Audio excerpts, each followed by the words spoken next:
Assalamualaikum warahmatullahi wabarakatuh. Di sini saya akan menjelaskan tentang manajemen strategi.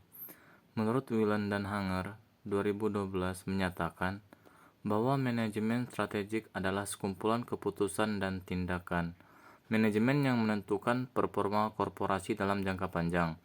Menurut Gamble, Thompson, dan Vitereb, 2013 juga menjelaskan manajemen strategis sebagai proses pembuatan rencana permainan yang menyeluruh dapat menunjukkan pergerakan kompetitif tertentu. Salah satu tujuan pembuatan strategi adalah untuk membantu perencanaan, pelaksanaan, pencapaian tujuan, baik dengan disadari secara individual maupun tidak, tetapi juga untuk mencapai dalam kelompok atau organisasi. Nah, selanjutnya ada beberapa tujuan penting saat membuat strategi. Yang pertama, menjaga kepentingan. Yang kedua, sebagai sarana evaluasi. Yang ketiga, lebih efisien dan efektif. Yang keempat, memperbaharui strategi sebelumnya. Yang kelima, meningkatkan kreativitas dan inovasi. Yang keenam, memberikan gambaran tujuan. Dan yang ketujuh, mempersiapkan perubahan. Selanjutnya di sini ada jenis strategi. Nah, strategi itu dibagi menjadi 4. Yang pertama itu strategi integrasi. Strategi ini lebih sering digunakan oleh perusahaan untuk mengendalikan masalah distributor, pasokan, perencanaan pesaing. Beberapa jenis strategi integrasi yaitu forward integration strategy, backward integration strategy, dan horizontal integration strategy. Strategi intensif. Strategi ini lebih cocok untuk mengevaluasi keadaan pasar atau memperhatikan perkembangan produk yang sedang dijual dalam dunia bisnis. Strategi ini mencari posisi dan usaha yang tepat untuk meningkatkan penjualan atau keuntungan.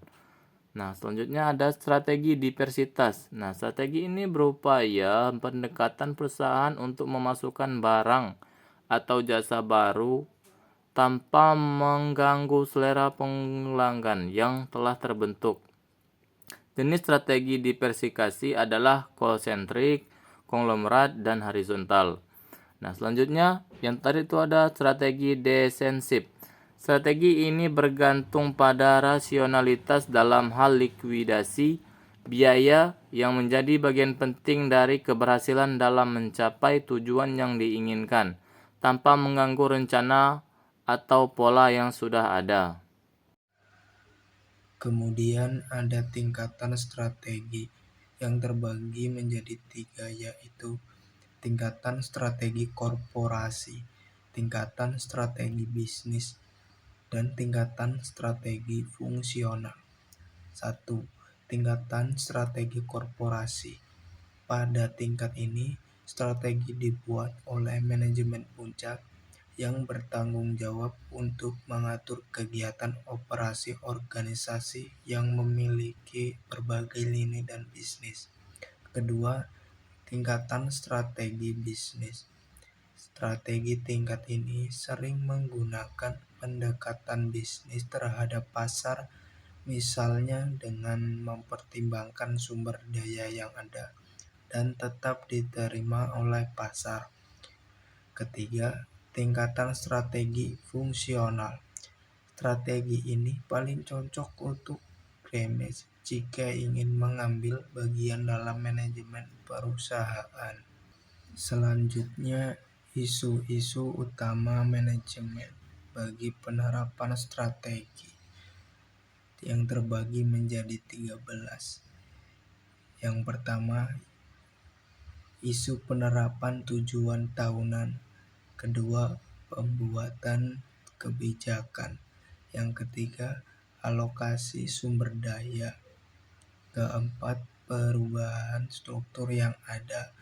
Yang kelima, restrukturisasi dan rekayasa ulang. Keenam, perbaikan program penghargaan dan intensif.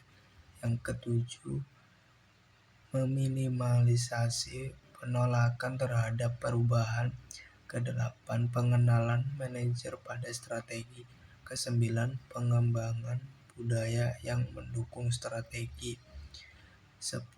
Budaya organisasi mempengaruhi organisasi di dalam memilih strateginya. 11. Adaptasi proses produksi atau operasi. 12. Pengembangan fungsi sumber daya manusia yang efektif. 13. Pengurangan karyawan.